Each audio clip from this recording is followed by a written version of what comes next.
before I start my presentation on my ruling in the case of Cecilia, I would like to thank Rafael Pacel and the Cambridge Center for Animal Rights Law for their kind invitation to participate in this conference. It's an honor to me. I apologize too, my English is not very good. I will have to read from this piece of paper to explain the case of Cecilia.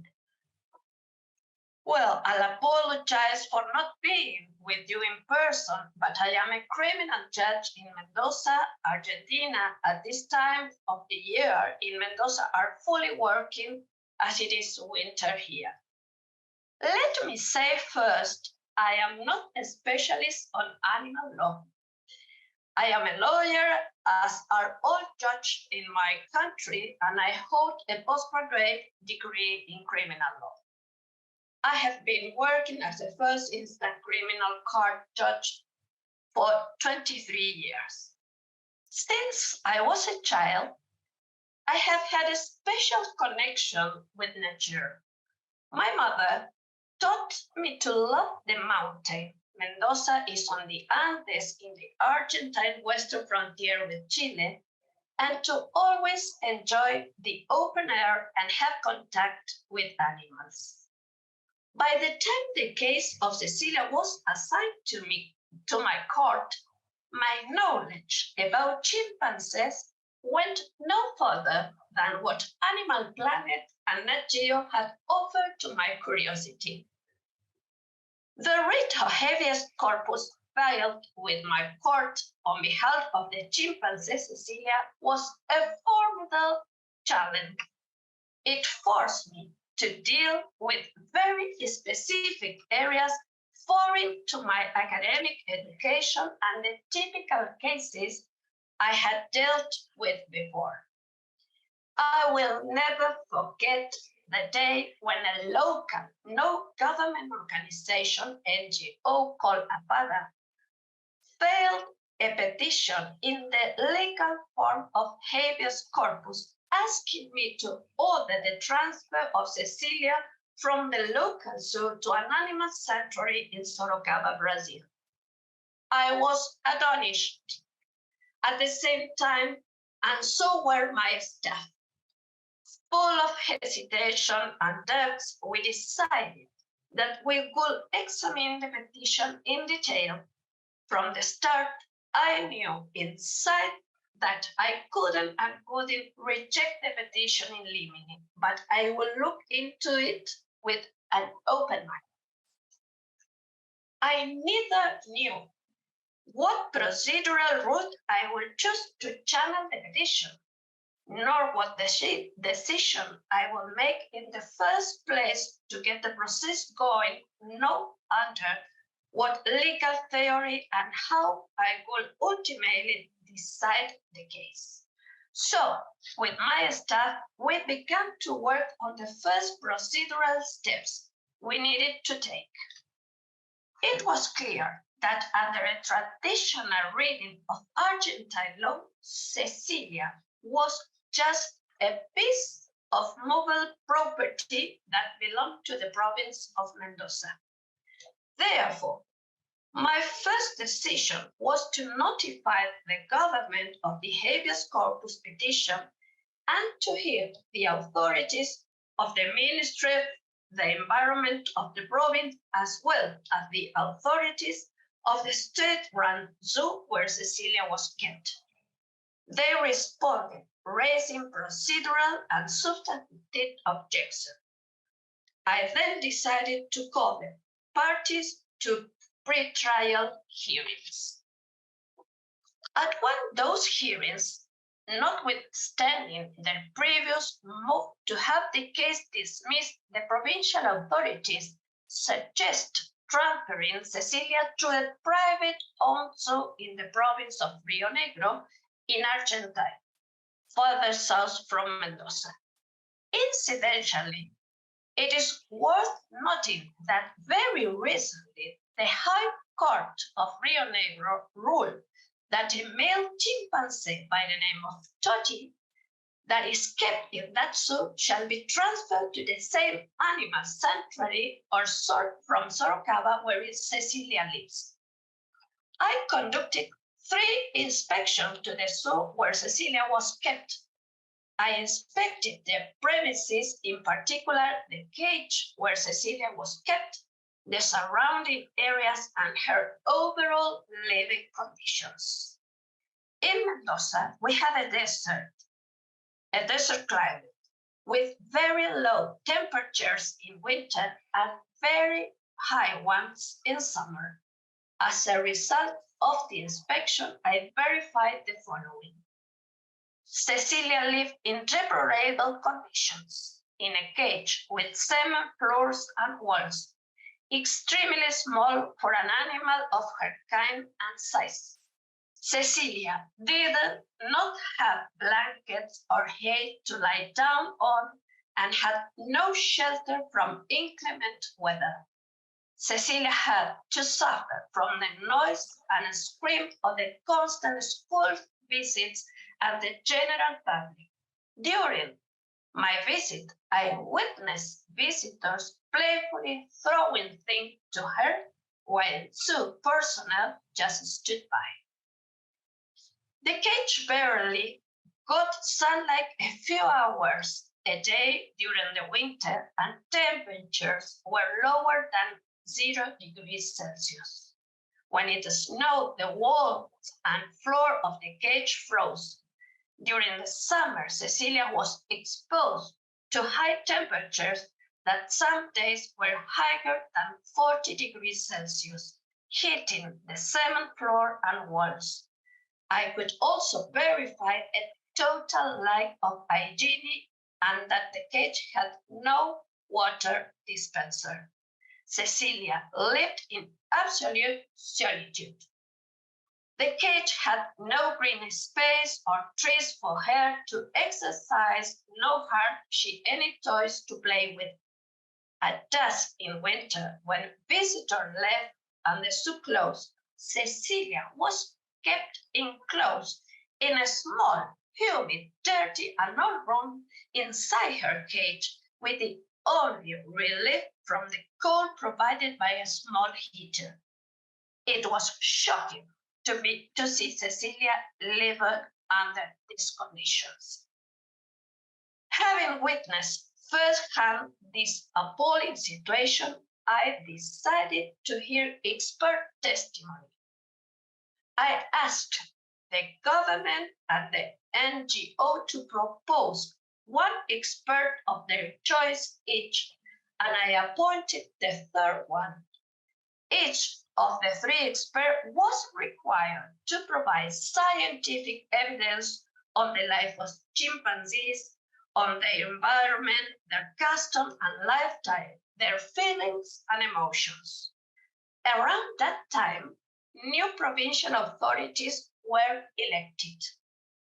I decided to set a new hearing to notify the new authorities of this status of the proceedings, to proposal made by the former authorities to have Cecilia transferred to the private run zoo in the province of Rio Negro, and the original petition by the NGO to have her transferred to the animal sanctuary in Brazil.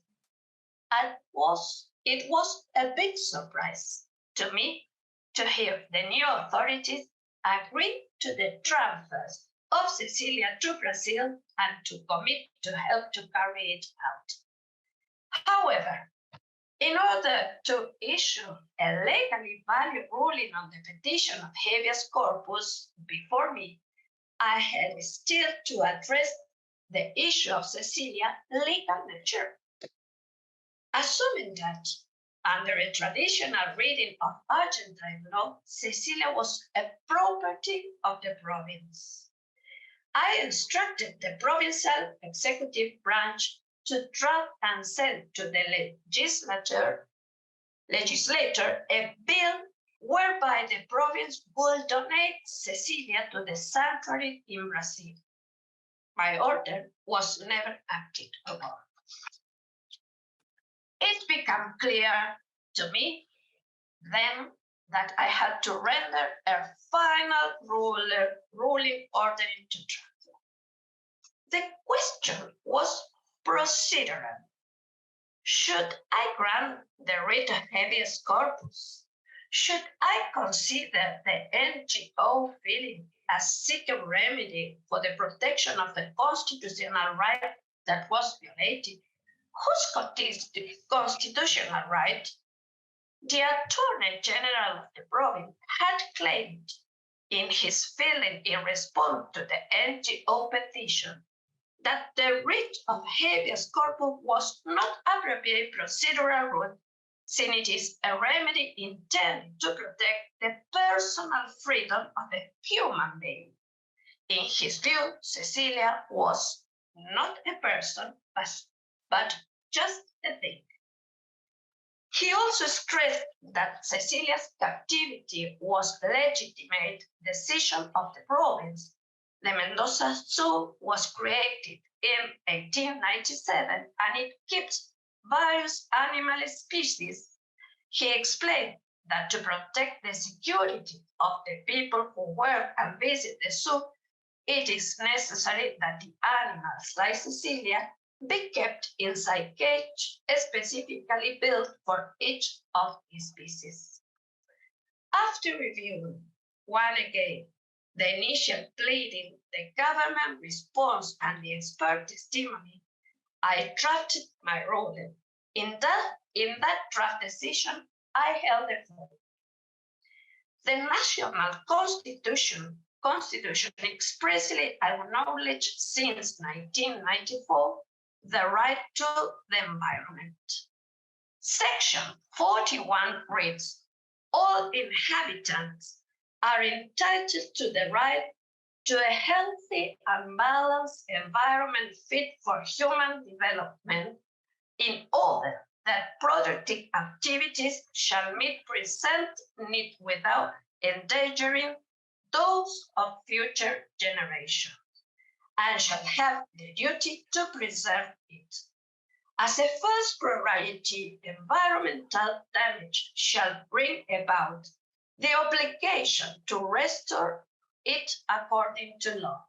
The authorities shall provide for the protection of this right, the rational use of natural resources, the preservation of the natural and cultural heritage and of biological diversity, and shall also provide for environmental information and education.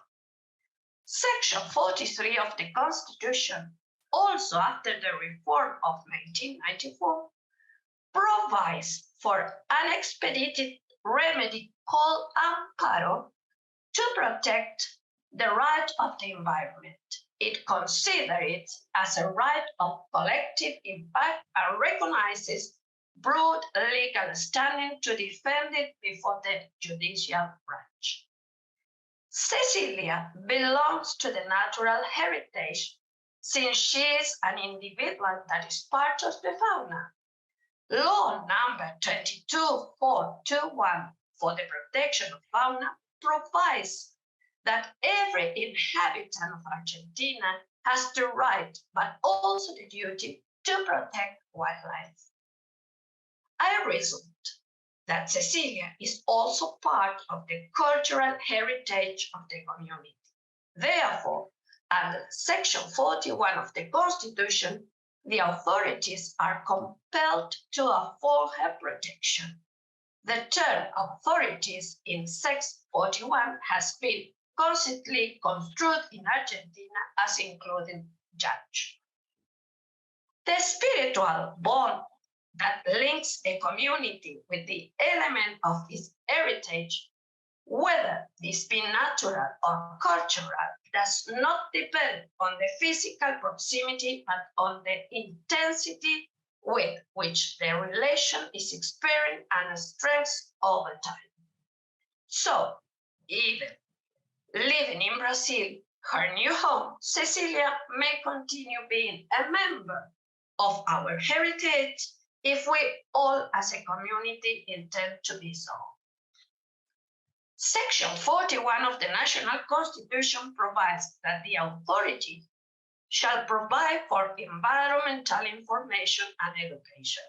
If our community is duly informed and educated on the circumstances that lead me today to order that Cecilia be transferred to Brazil, it will feel the satisfaction of knowing that acting collectively as a society, we have been able to give Cecilia the life that she deserves.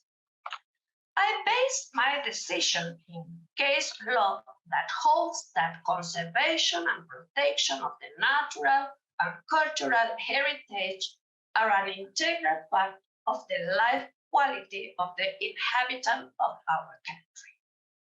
Therefore, I decided that Cecilia's protection as part of the natural and cultural heritage was directly related to the preservation of the quality of life of our community. In other words, I found that Cecilia's well-being was part of and had to do with our collective quality of life. Cecilia is not a thing. Great apes are a legal person enjoying such rights as are inherent to them as sentient beings. The wording of Argentine law may seem to hold that any animal is simply a thing. As a rule, destructing or voluntarily damaging one's own property is legal in Argentina. However, Argentine criminal law features a status that punish animal cruelty. Therefore, I say it is evident that we cannot categorically say that every animal is a piece of property or a thing. To criminalize animal cruelty assumes that animals feel that cruelty and that animal abuse must be avoided. But protection against animal cruelty is not enough.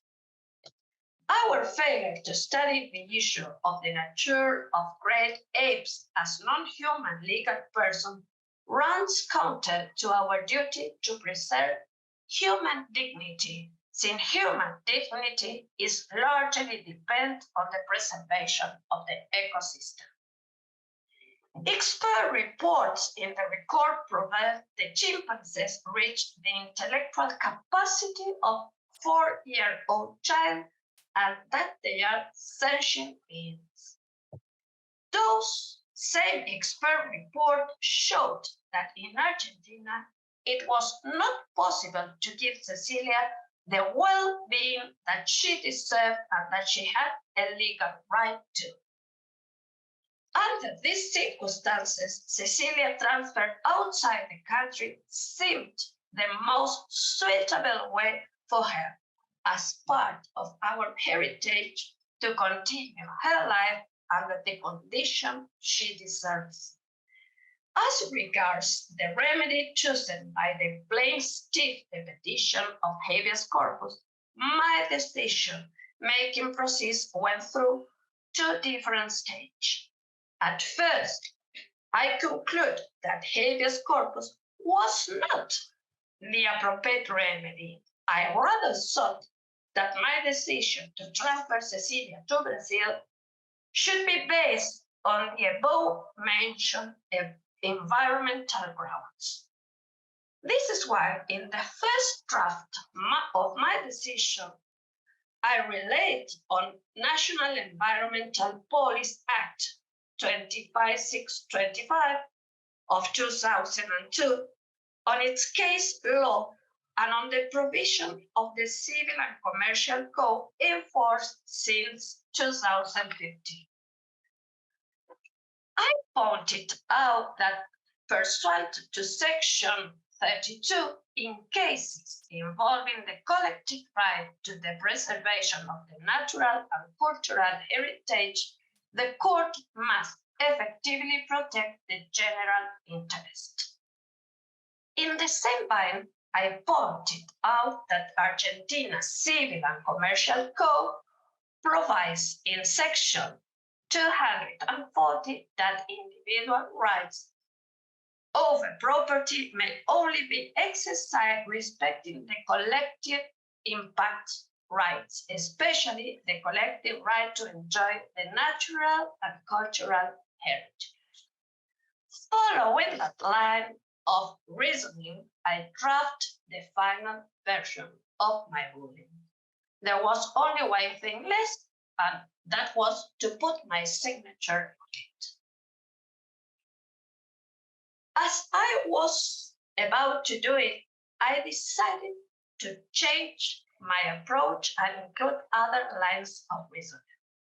I sat in front of my computer that summer afternoon in Mendoza and stayed up until 2 a.m. You may wonder about my sudden change at that stage. The answer lies in a personal tragic episode. During that year, 2016, terrible events happened in my life. My 2-year-old nephew died in a tragic accident. It was devastating. My dog Jäger, at the same time, had suffered a spinal cord injury. Surgery, he couldn't walk, no movement in the back legs, and I had to teach the dog again to walk. I found myself thinking about Cecilia's suffering, her loneliness, her living condition. I went back to the experts' reports introduced in the report. All of them asserted, without a doubt, that chimpanzees have feelings and emotions. Even as I was reading and thinking about those scientific findings, I realized and felt that Cecilia was suffering the same way as I was. The reasons were different, but she was suffering just like a human being. That's because sadness is the feeling human and chimpanzees share. Human can rationalize sadness. We can turn it into a thought. We can also articulate, but the emotional suffering that Cecilia had been long experiencing, her sadness was the same as mine. I felt responsible as a human for the suffering that the NGO was urging me as a judge to put an end to. I decided to include additional arguments, and in so doing to hold that the writ of habeas corpus was the applicable remedy to stop Cecilia's suffering. Next, I summarize those additional reasons. The writ of habeas corpus is a legal mechanism provided for in the Argentine National Constitution since 1994 to protect freedom of movement. The prohibition of arbitrary detention is set in Section 18 of the National Constitution of 1853, providing that no one can be arrested without a written warrant from a competent authority. Later on, procedural laws provided for a remedy, the writ of habeas corpus. Finally, after the 1994 reform, Section 43 of the Federal Constitution expressly provided for the remedy of habeas corpus. Section 43 states, when the right, damaged, limited, modified, or threatened regards physical liberty, or in case of an illegitimate worsening or condition of detention or enforced disappearance of people, a writ of habeas corpus may be filed by the party concerned or by any other person on his or her behalf. As it can be seen, Section 43 not only protects with the writ of habeas corpus against arbitrary detention that affects the physical liberty or freedom of movement, but it also protects a detained person against an illegitimate aggravation of the condition of detention. Cecilia was born in captivity. She was kept in the zoo of Mendoza according to applicable administrative regulation. At the time the Mendoza Zoo was created at the end of the 19th century, it was legal and it was viewed as normal to keep primates in captivity. Now then, based on the circumstances surrounding Cecilia captivity in the zoo, that I personally verified with my visit, I asked myself if it could be still said that her captivity at the zoo under those conditions was legitimate. The scientific studies provided by the NGO in its initial filing and the expert reports that I have ordered all show that Cecilia, like most animals of her species, is a sentient being. The experts agree on the genetic proximity of chimpanzee with human being. I underline that experts have concluded that chimpanzees like Cecilia, among other qualities, have the capacity to reason. They are intelligent, they have self-awareness, they have cultural diversity, they use and build tools to access food or to solve simple problems of daily life. They have abstraction abilities. They employ symbolic skills to communicate. They can express emotions such as happiness, frustration, disease, or desire, and they socially organized in order to perform activities vital for the community. Evidence in the record showed that poor housing conditions had a major negative impact on Cecilia's life. Though it was not possible to release Cecilia into the wild, it was indeed possible to modify her living condition and give her a better life. Thus, the writ of habeas corpus seemed like a proper remedy to order her release from the zoo. Since habeas corpus is meant to protect personal freedom, is the human being the only one who can be considered a legal person? I deal with that issue reasoning as following. To classify animal as sick is not a correct standard. The essential nature of things is to be inanimate object in contrast to living beings.